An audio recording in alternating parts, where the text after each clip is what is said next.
my life, perjalanan hidupku dari dulu sampai sekarang. Ya, jadi selamat menikmati. Cerita dimulai pada saat lahirnya seorang anak laki-laki yang bernama Eko Julianto di Batam, tepatnya di pet shop. Enggak, aku bercanda aja. Ya intinya aku udah ada aja lah di dunia ini ya. Pada tanggal 24 Juli 1998. Waktu aku masih dalam kandungan, bapakku ninggalin ibuku, atau bisa dibilang ayah dan ibuku itu bercerai sebelum aku lahir, guys. Lalu waktu aku kecil, ibuku pindah dan tinggal di suatu tempat penginapan atau hotel, bisa dibilang seperti ruko. Dan di situ ibuku bertemu dengan seorang laki-laki yang sekarang menjadi ayah tiriku. Mereka pun pada akhirnya menikah. Ketika aku berumur 1 tahun, akhirnya orang tuaku membeli rumah dan kami tinggal di situ dan menjadi keluarga yang cukup bahagia. Waktu aku TK, bisa dibilang aku itu anak yang lumayan terkenal dan berprestasi ya guys.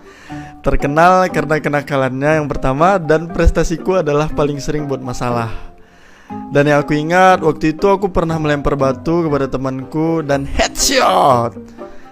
Hari-hariku di TK selalu dihukum dan berdiri di depan kelas. Lalu aku beranjak ke SD, namun kenakalan dan kebandalanku masih terbawa. Nah, pas kelas 2 SD lah aku mengenal yang namanya komputer.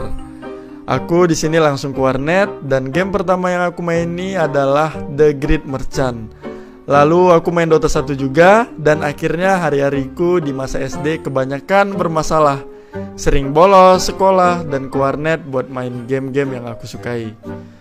Dan akhirnya aku pun lulus SD, dan waktu libur panjang kuhabiskan dengan terus bermain game-game yang aku sukai. Waktu SMP, aku dimasukkan ke pesantren sama ibuku. Awalnya aku itu ngerasa di pesantren itu kehidupan bakal enak, jauh dari orang tua dan bebas. Tapi itu semua gak sesuai sama ekspektasi aku.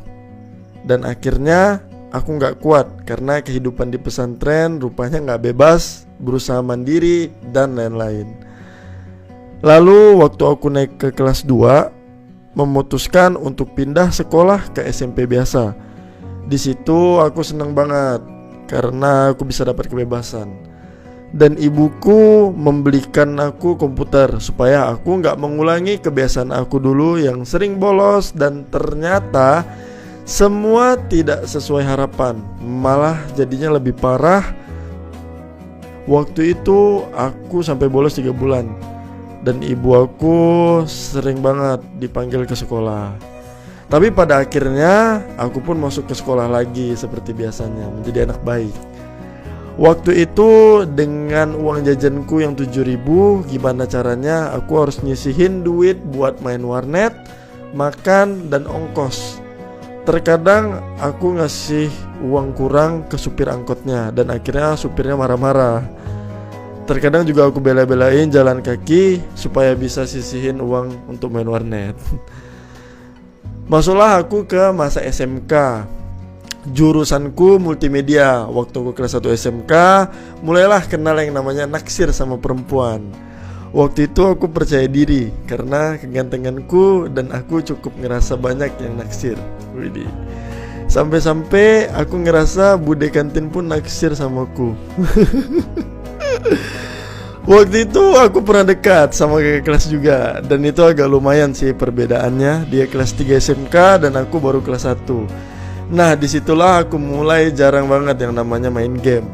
Tapi karena kelasku di jurusan multimedia, kebanyakan murid perempuan, dan setiap harinya ya mainnya sama perempuan. Terus aku tuh mulai bosen, jenuh, gak tahan. Akhirnya ya aku pindah ke jurusan TKJ atau IT guys ya. Dan di kelas 2 SMK aku udah gak deket lagi sama kakak kelasku. Akhirnya bebas bermain dengan teman-teman cowok di jurusan itu, dan bisa seru-seruan, asik lah pokoknya ya. Waktu kelas 2 SMK, ibuku dan adikku pindah ke Singapura untuk ikut ayahku. Mereka pindah ke warganegaraan, dan akhirnya aku tinggal sama nenek aku. Dan disitulah aku mulai balik lagi jadi anak yang rajin ya guys.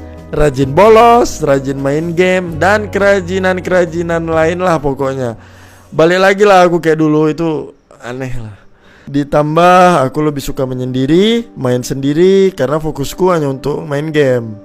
Sampai aku akhirnya gak punya teman dan aku menutup diri. Sering orang bilang tuh aku tuh introvert saat itu. Aku bolos sekolah sampai 3-4 bulan. Aku gak punya teman karena dijauhin, dan makin gak enak rasanya jalanin hari-hari di sekolah. Akhirnya bolos, dan bolos. Bermain game sampai lupa waktu, itu sudah menjadi hiburan terbaikku saat itu. Masuk di semester 2 kelas 2 SMK. Disitulah aku merasa dapat musibah, guys.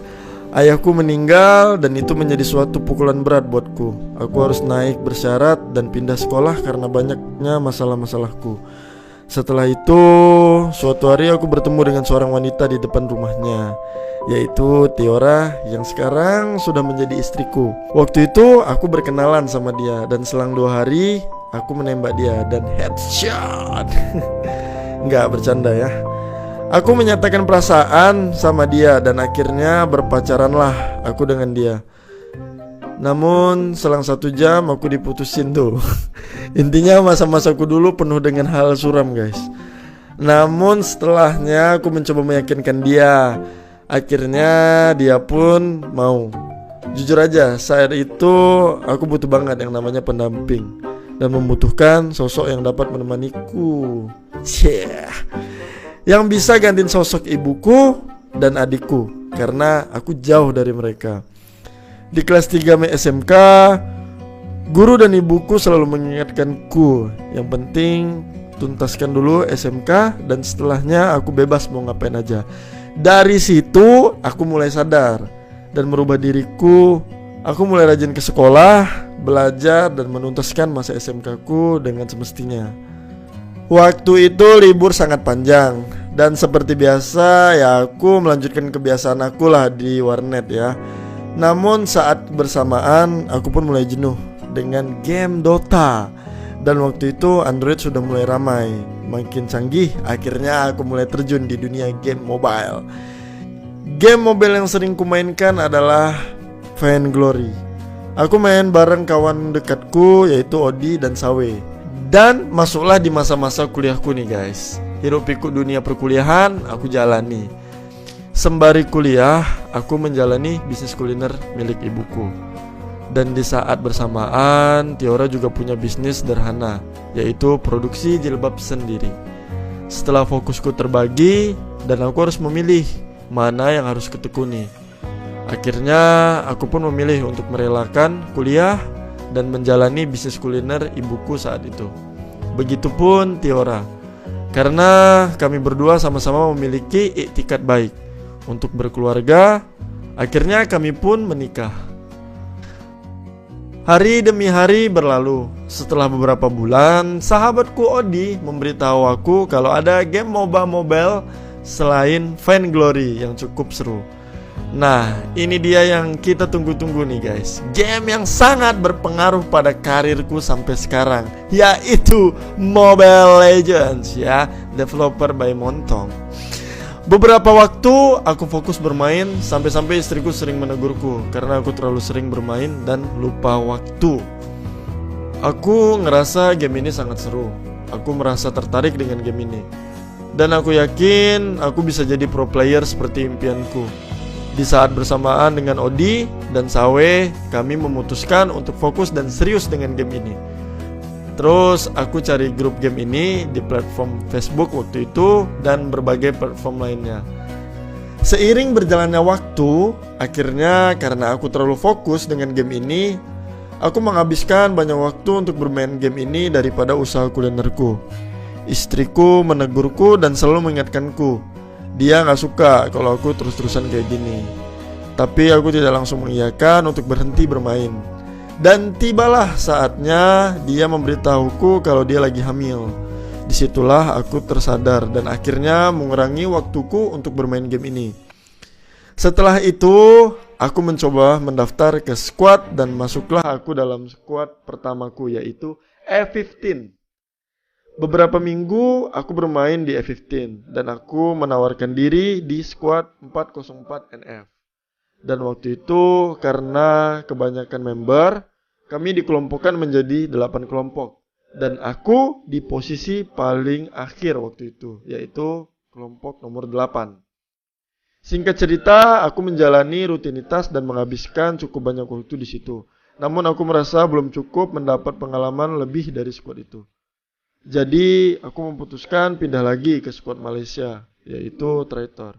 Di sini banyak sekali ilmu yang kudapat dan keinginanku untuk terus berkembang dan mendapat pengalaman semakin meningkat.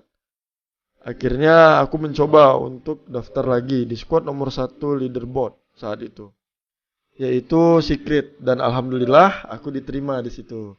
Dan semakin hari aku semakin berkembang, banyak sekali pengalaman dan ilmu yang kudapat. Namun karena kebanyakan member dari Secret itu udah cukup berumur dan berkeluarga, jadi kebanyakan dari mereka memilih untuk fokus dengan kerjaan dan keluarganya. Lalu aku mencoba untuk menghubungi leader dari squad Science Indo, yaitu Kodailan. Lalu aku mencoba mendaftar dan setelah dipertimbangkan, dengan melihat statistikku, akhirnya dia pun mau menerima. Disinilah aku memulai karirku sebagai pro player. Aku bersama Kodailan, Hinel, Kocul, Hexazor, dan Mail. Dan satu perempuan aku lupa namanya. Kami pun banyak mengikuti turnamen online. Dan untuk pertama kalinya, Mobile Legends mengadakan turnamen besar pertama di Indonesia, yaitu MSC 2017. Dan itu menjadi turnamen on stage pertamaku. Dan singkat cerita, kami menjadi juara 1 di MSC 2017. Di situ aku gak nyangka bisa ada di sini dan menang. Namun aku percaya semua itu berkat kerja keras, latihan, dan usaha kami, serta doa-doa dari keluargaku dan semuanya. Setelah itu, kami mewakili Indonesia untuk MSC Southeast Asia yang akan diselenggarakan beberapa bulan setelahnya. Namun sepertinya belum rezeki kami untuk menang waktu itu. Lalu aku bertemu Warpath dan juga Just No Limit waktu itu yang baru masuk ke Saints. Saat itu Warpath adalah top global season 5 dan lebih dulu mengenal dunia YouTube. Akhirnya aku penasaran dan aku banyak belajar tentang YouTube dari dia. Di satu sisi, Saints juga udah jarang latihan dan akhirnya aku mencoba untuk membangun YouTube channel dan collab dengan Warpath, Tanpan Gaming, Kibo, dan PG Lovers. Aku banyak belajar tentang YouTube dari mereka. Karena Saints jarang latihan juga, akhirnya aku dan Jess pindah tim.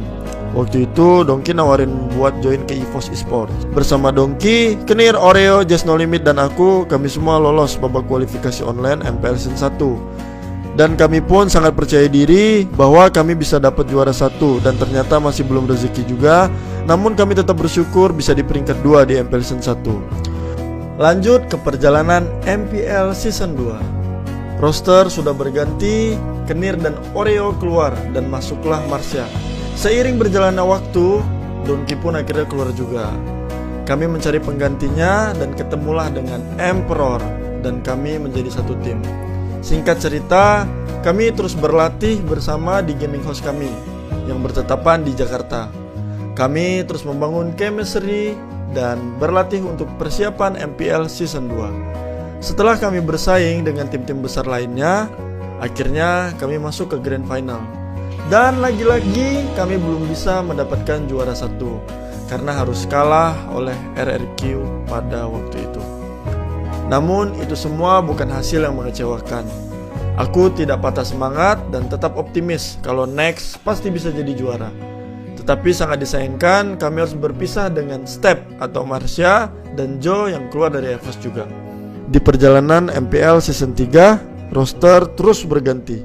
Akhirnya aku, Jess, Rek, Jiao, dan Ji menjadi satu tim di MPL Season 3. Dan coach kami awalnya Gimmick. Namun Gimmick keluar dan digantikan oleh Bjorn atau Zeus. Saat itu kami sangat aktif dan serius dalam latihan, sampai-sampai harus berlatih ke Filipina. Setelah itu dimulailah MPL Season 3. Aku cukup yakin kalau kita bisa juara kali ini. Namun semua harus berakhir dengan hasil yang cukup membuatku merasa sangat jatuh. Mengalami kekalahan telak dan harus berakhir di posisi ke-8. Di situ aku berpikir, aku masih banyak kekurangan. Rasanya ketika aku udah berjuang keras, mati-matian untuk latihan, dan semua itu masih juga belum cukup ternyata. Sempat terpikir olehku untuk berhenti dan hilang semangat untuk mengikuti MPL lagi. Aku merasa mungkin belum takdirku untuk bisa menang. Hingga tiba saatnya suatu hari aku duduk di suatu kafe dan aku melihat ada tulisan motivasi dari Muhammad Ali. Waduh, penggila quotes bro. Kata-kata yang membuatku kembali termotivasi untuk mendapatkan goals atau tujuanku. Akhirnya aku pun memutuskan untuk lanjut. Setelah beberapa waktu berlalu, masing-masing dari kami ada yang memutuskan untuk berhenti kecuali aku dan Rek. Dan seperti biasa, roster terus berputar. Dan akhirnya roster untuk MPL Season 4 terbentuk, yaitu aku, Rek, Luminaire, Wan, dan Donkey dengan Z sebagai coach.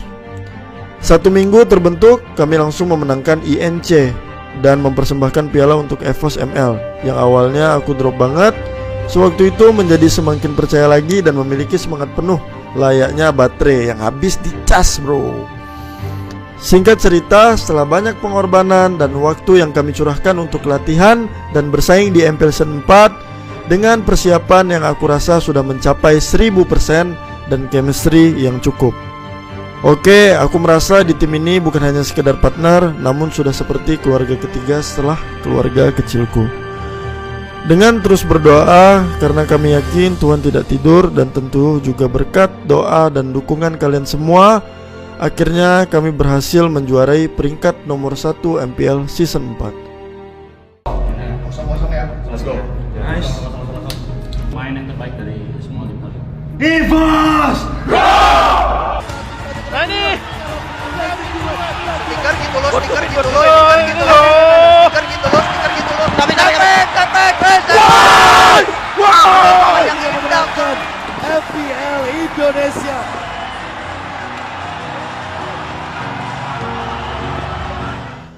Tak berhenti di situ, setelah MPL Season 4 kami tidak berleha-leha dan malas-malasan.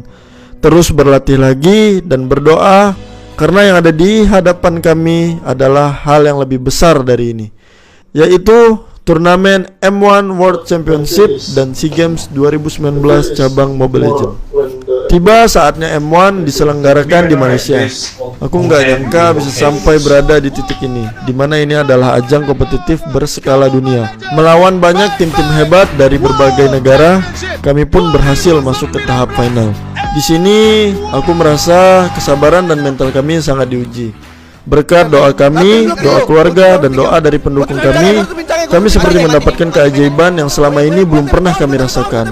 Dan kami memenangkan M1 World Championship ini. EVOS Legends become a legend for M1 Mobile Legends Backpack World Championship 2019.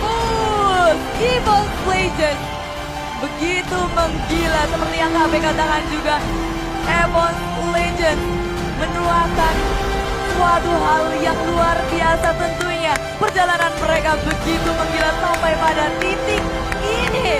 Tanpa adanya Lon, tanpa adanya Turtle yang ketiga, mereka strike push, mereka melakukan push dengan sangat luar biasa. EVOS Legends benar-benar menjadi legend. Aku merasa bahagia dan bersyukur. Akhirnya Tuhan mengizinkan kami untuk mengangkat piala M1 ini. Alhamdulillahnya, aku berkesempatan untuk mewakili Indonesia di ajang SEA Games 2019 di Filipina. Yang belum tentu ke depannya di SEA Games cabang Mobile Legends ada lagi. Di sini aku berpikir kalau aku nggak boleh nyanyain kesempatan ini. Akhirnya SEA Games pun dimulai. Akan tetapi takdir berkata lain. Kami harus puas di peringkat kedua dan tetap bersyukur, karena menurutku SEA Games sangat berarti dan gak membuatku kecewa dengan semua yang telah ku perjuangkan. Dan pada akhirnya aku berpikir mungkin udah saatnya aku berhenti berkompetitif dulu. Telah banyak suka duka yang kulewati, sekarang saatnya aku untuk istirahat. Dan satu alasan lain juga, selain aku ingin fokus ke keluarga. Ya mungkin ini terdengar lucu ya, tapi ini memang yang aku rasakan. Entah kenapa saraf jempolku itu seperti tidak beres. Terkadang tuh aku ngerasain jempolku ini kram. Tapi sekarang aku fokus ke keluarga, streaming, bikin konten, dan mengurus beberapa bisnis kecilku. Aku sangat berterima kasih kepada Tuhan, keluargaku, kerabat dekatku, dan kalian semua yang udah mensupportku. Tanpa adanya support dari kalian semua, belum tentu aku sampai di titik ini. Hanya Tuhan yang dapat membalaskan kebaikan semua. Aku sangat berterima kasih kepada Tuhan, keluargaku, kerabat dekatku, dan kalian semua yang sudah mensupportku. Hanya Tuhan yang dapat membalas kebaikan kalian semua. Mungkin cukup sampai di sini aja Draw My Life-ku. Lebih kurangnya tolong dimaafkan guys ya. Makasih banyak semua buat kalian. Sekali lagi terima kasih semuanya yang udah menonton video Draw My Life-ku ini.